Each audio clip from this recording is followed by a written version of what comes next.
नमस्कार। मैं नीलेश माथुर गुवाहाटी असम से। मैं पेशे से पुराने लोहे का व्यवसाय करता था और मेरे आसपास जो कुछ घटित होता था उन्हीं के ऊपर मैं लिखता रहा हूँ।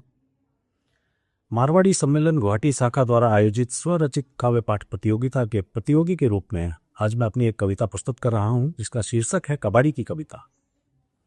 कबाड़ी हूँ, खरीदता हूँ, बेचता हूँ। कबाड़ी हूँ, खरीदता हूँ, बेचता हूँ, लेकिन शब्दों को सहेज कर रखता हूँ। उन्हें तराश कर एक नई शक्ल देने का प्रयास करता हूँ और मेरा व्यवसाय भी सहायक है।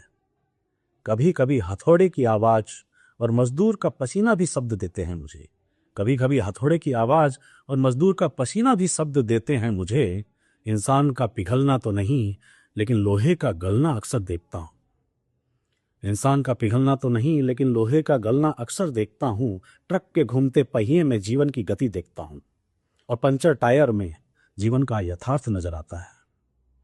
टूटे हुए पुर्जों को देख ये समझ आता है कि रिश्तों की तरह इन्हें फिर से जोड़ा तो जा सकता है, लेकिन वो मजबूती फिर नहीं रहे।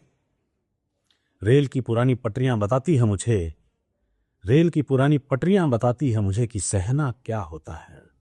वो घिस तो जाती हैं, लेकिन टूटना उन्हें नहीं आता।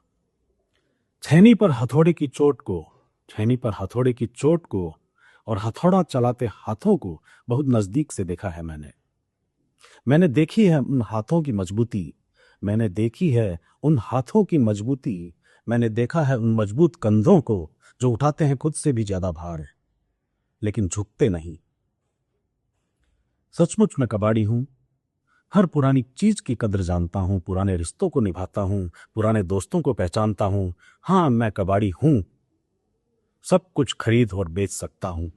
सब कुछ खरीद और बेच सकता हूं, सिर्फ ईमान को